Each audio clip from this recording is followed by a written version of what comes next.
Baik, kita tinggalkan informasi seputar COVID-19 ini. Kita ke Jakarta Utara. Ingatkah Anda dengan viralnya di jagat sosial media ya? Seseorang pegawai saat ini sudah dipecat oleh kedai kopi tersebut yang dengan dengan santainya menikmati tayangan CCTV ya dari belakang kedai kopi tersebut begitu.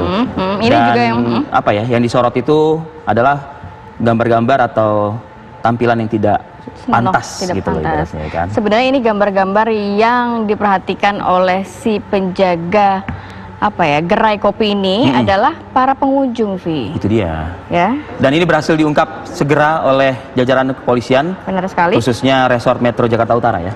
Dan kabarnya dijerat dengan pasal 45 Undang-Undang ITE nomor 11 tahun 2008, maksimal ancamannya ini sampai dengan 6 tahun penjara. Jadi kalau yang di sosial media cuma nanya cengengesan, ngeliatin ke layar monitor. Kena juga nggak ya? Nggak taunya 6 tahun ya. Tapi begini, 6 tahun ini kabar dan mereka sosok yang berinisial kabarnya Dede ya inisialnya ya.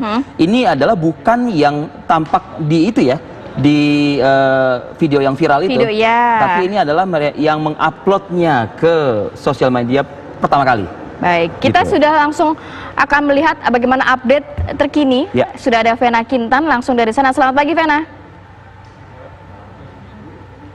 Selamat pagi, Ratih dan Arif Fadil. Langsung laporan Anda, Vena. Ya, baik. Saat ini memang saya sudah berada di Polres Jakarta Utara dan memang benar sekali ada polisi telah menangkap tersangka kasus berinisial DD begitu setelah tersangka ini mengupload atau mengunggah video asusila di sosial media yang kemudian menjadi viral. Dan memang kemudian pihak kepolisian ini melakukan penyelidikan lebih lanjut kemarin dan telah menuju ke lokasi gerai kopi tersebut dan melakukan pencocokan terhadap video yang diposting dengan CCTV yang ada di gerai kopi tersebut. Nah pemirsa, saat ini saya mau langsung mengajak Anda nih untuk berbincang langsung dengan Kasat Reskrim Polres Jakarta Utara. Ini sudah ada Pak Wirdanto. Halo Pak, selamat pagi Pak. Selamat pagi Mbak Vena. Kita ngobrolnya tetap jaga jarak ya Pak, karena masih physical distancing nih Pak.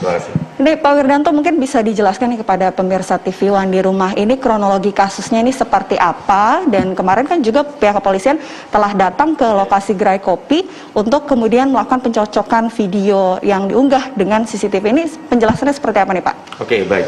Selamat pagi pemirsa TV One. Jadi kami dari Polres Metro Jakarta Utara pada hari Kamis tanggal 2 Juli 2020 kami mendapatkan informasi bahwa beredarnya video yang diduga melanggar asusila dan cukup viral, sehingga pada saat itu kami setelah mengetahui bahwa lokasi kejadian diduga juga di wilayah Jakarta Utara, kami segera melakukan penyelidikan. Dan betul ternyata setelah kami lakukan pemeriksaan di sebuah gerai dengan gerai kopi es yang terdapat di sebuah pusat perbelanjaan di daerah Sunter, kami mencoba untuk melakukan pencocokan konten media sosial yang beredar secara viral dan kemudian yang ada di lokasi.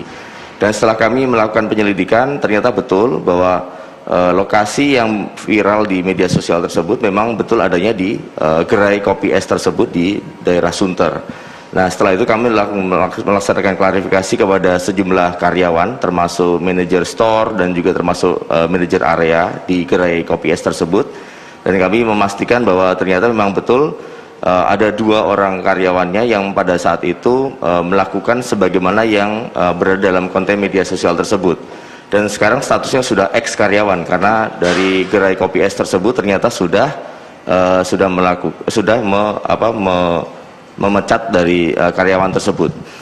Setelah itu tentunya setelah kami mengetahui identitas dari ex karyawan tersebut, kami segera mencoba untuk mengidentifikasi dan mencari di mana lokasi dari kedua ex karyawan tersebut. Dan akhirnya kami dapat menemukan, dan setelah itu kami lakukan pemeriksaan di Polres Metro Jakarta Utara. Dan setelah itu berdasarkan penyelidikan kami sudah meningkatkan ke tingkat penyidikan dan kami menetapkan 1 orang tersangka yaitu TSK DD yang diduga melanggar pasal 45 Jungto ayat 1 Jungto pasal 27 ayat 1 kaitan dengan Undang-Undang ITE, yaitu kaitan dengan mengunggah konten media sosial yang diduga melanggar kesusilaan. Oke, baik Pak. Ini kan berarti satu orang sudah ditetapkan sebagai tersangka. Nah, Iya. satu orang lainnya ini kondisinya itu seperti apa statusnya? Kemudian juga kalau bisa dilihat kan di belakang ini sudah ada satu orang tersangka. Ini Iya. motifnya ini dari pelaku ini seperti apa sih melakukan postingan atau memposting video itu di sosial media? Baik, jadi kami memang kemarin sudah mengklarifikasi ada satu yaitu saksi KH dengan TSK-DD yang saat ini sudah berstatus sebagai TSK. Untuk saksi KH saat ini masih dijadikan sebagai saksi terkait masalah alat bukti, dan tentunya kami masih terus melakukan pendalaman dari penyidikan kami, mengumpulkan fakta-fakta hukum serta alat bukti dan barang bukti lainnya. Terkait masalah motivasi kita akan tanyakan langsung kepada TSK-DD. Oke, sudah ada TSK-DD, tersangka. apa motivasi Anda menggugah konten dari media sosial yang melanggar kesusilaan itu? Kalau saya pribadi, saya mengunggah itu karena awalnya saya menganggap itu cuma guyonan atau hiburan saya dengan rekan saya aja. Dan jujur setelah tahu sampai kasusnya seviral dan se-booming sekarang, saya benar-benar khilaf udah melakukan itu, dan saya baru tahu ternyata itu salah di mata di banyak mata orang gitu. Sudah berapa kali Anda melakukan hal ini? Apakah ini yang pertama atau sering kali melakukan pada saat Anda bekerja sebagai karyawan dari gerai kopi es itu? Ini yang pertama kali sih. Dan pertama kali juga sampai seviral ini. Jujur saya menyesal atas apa yang udah saya lakukan sejauh ini. Oke, terima kasih. Oke. Baik Pak, berikutnya mungkin bisa jelaskan nih korban yang ada di posting video tersebut. Ini apakah sudah dimintain keterangan begitu? Kemudian juga kondisinya itu seperti apa? Apakah memang bersedia dimintain keterangan? Kemudian juga kalau dilihat nih kondisi psikologis dari korban itu seperti apa sih kalau Bapak lihat secara sekilas? Nah, baik. Jadi untuk pada saat kami melakukan penyelidikan dan kemudian melihat dari CCTV, kami mencoba untuk mengidentifikasi korban yang pada saat itu ada di lokasi kejadian. Dan setelah kami identifikasi yang ternyata kebetulan saksi KH ini mengenal korban, kami segera menghubungi yang bersangkutan dan melakukan klarifikasi atau pemeriksaan.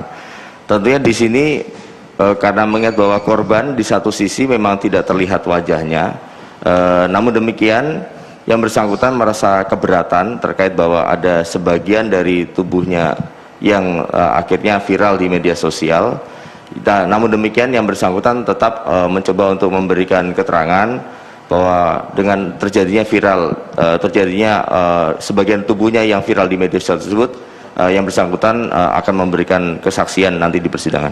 Oke, baik Pak. Berikutnya nih Pak, ini kan sudah dilakukan penyelidikan oleh pihak kepolisian. Ancaman yang dikenakan atau dikenakan pasal berapa sih terhadap kasus seperti ini yang akan didapat oleh tersangka Dede?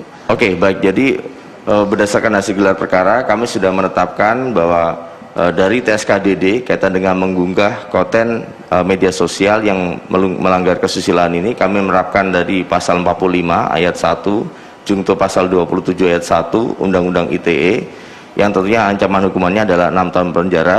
Namun demikian nanti ke depan kami tetap akan terus melakukan pendalaman terkait apakah atau dimungkinkan adanya tersangka-tersangka lain baik dari aspek unsur kesengajaan maupun kelalaian dalam peristiwa ini.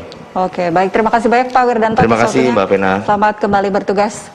Nah, itu dia tadi pemirsa, kita sudah berbincang langsung dengan Kasat Reskrim Polres Jakarta Utara dan mengenai kronologi kasus, kemudian juga motif dan juga dilakukan penyelidikan lebih lanjut di lokasi gerai kopi di daerah Sunter Jakarta Utara.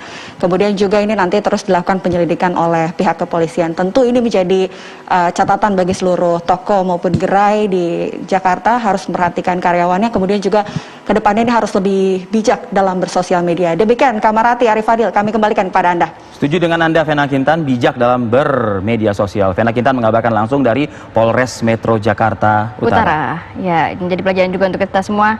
Yuk sama-sama menggunakan sosial media yang berfaedah aja, Vi. Saya sering sih sebetulnya kayak preview-preview kamu siaran gitu. Oh gitu, kenapa tuh? Ya, soalnya karena kan saya kan memperhatikan juga kan gaya siaran gitu ya. Tapi cukup sampai siarannya aja. Tidak lebih ya? Tidak lebih. Ya, Ya karena kan? ternyata memang tadi kan sempat dikatakan ini iseng aja, tapi malah berbuntut ke Kok iseng ada zoom-zoomnya sih? ya, begitulah ya masyarakat Indonesia, semoga menjadi pelajaran juga atas kasus ini. Sesaat lagi kita akan membahas mengenai menagih janji. Ya. Bukan janji Arif Fadil, tetapi janji pemerintah. Karena sejak Maret 2020 di mana pasien positif pertama di Indonesia sampai dengan saat ini masih banyak juga tenaga medis yang belum mendapatkan insentif. Ada salah seorang dokter juga yang kabarnya menangani 190 pasien yang juga belum mendapatkan insentifnya. Saat lagi pemirsa kita akan berdiskusi yang bersangkutan hanya di Apa Kabar Indonesia Pagi.